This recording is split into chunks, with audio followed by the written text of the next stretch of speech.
Hi everybody, how are you?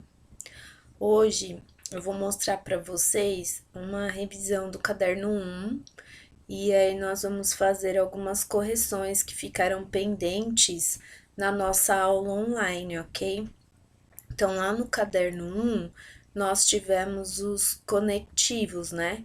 Que são aquelas palavras que nós precisamos usar, tanto em inglês quanto português, para ligar as frases e fazer com que essas frases tenham sentido dentro de um texto, dentro de um contexto maior. Então, os primeiros que nós vimos lá no caderno 1 foi o and, but, in order to, although, because, if, as soon as, after all e unlike, tá? Então, nós tivemos esses conectores. E aí, eu gostaria que vocês pegassem no caderno 1, lá no começo, no primeiro capítulo, todos eles e escrevessem uma frase com cada um, tá? Vocês vão precisar dar um exemplo de cada um desses connectors, escrevam no caderno e aí na nossa próxima aula, que será online, nós conseguiremos corrigir isso. Vocês vão ler para mim essas frases, ok? Depois, lá quase no último capítulo, nós tivemos a continuação desses conectores. Então, teve therefore, meanwhile, otherwise, however, due to, unless, until, despite, instead of, as long as, tá? Então, esses daqui também vocês vão fazer a mesma coisa que vocês fizeram com os primeiros. Vão escrever uma frase com cada um deles, tá?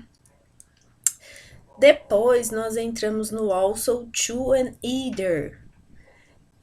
As três palavrinhas têm o mesmo significado, né? Significa também. O que muda é a forma como nós usamos as palavras dentro da frase. Então, o to, ele vem sempre no final das frases afirmativas. Ó, Jane speaks French. Sam speaks French too. I love pasta. I love pizza too, tá? Agora, se eu for usar also, ele vem antes do verbo principal. Então, ele vai ter o mesmo sentido, só que eu posso usá-lo antes do verbo. Então, a mesma frase dita com o to, olha como ela fica aqui. Jane speaks French. Sam also speaks French. I love pasta. I also love pizza, tá? Então, tem o mesmo significado. O que muda é a posição onde eu estou usando ele dentro da frase. E aí, por último, nós vimos o either. Either nós usamos em frases negativas e sempre no final. O to no final de frases afirmativas e o either no final de frases negativas. Então, ó, Jane doesn't speak French. Sam doesn't speak French either. I don't love pasta. I don't love pizza either, tá? E aí, aqui tem alguns exercícios também que vocês vão responder aí no caderno e nós vamos corrigir na nossa aula online, na nossa aula virtual, tá?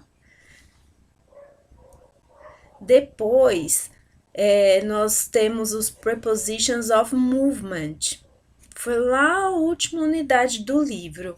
Eu sei que nós não chegamos a completar essa parte, então eu quero que vocês estudem, façam os exercícios e nós vamos corrigir na nossa aula. E assim, qualquer dúvida que vocês tiverem, nós vamos conseguir sanar na nossa aula online, tá? Tem bastante coisa para corrigir no livro, inclusive eu gostaria que vocês fizessem a parte do continue aprendendo.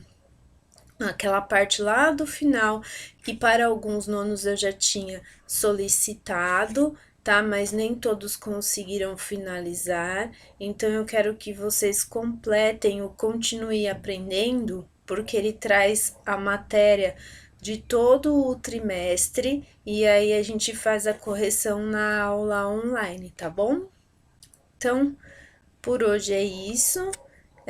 Qualquer dúvida, qualquer coisa que vocês quiserem me perguntar agora que nós estamos de volta, é só me passar por e-mail e assim nós vamos nos comunicando, tá bom?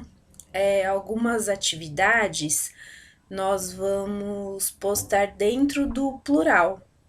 Então, se vocês também puderem ficar atentos na plataforma, estar sempre procurando lá dentro da aba da série de vocês, dentro da nossa disciplina, tudo que eu precisar eu vou colocar lá, tá bom?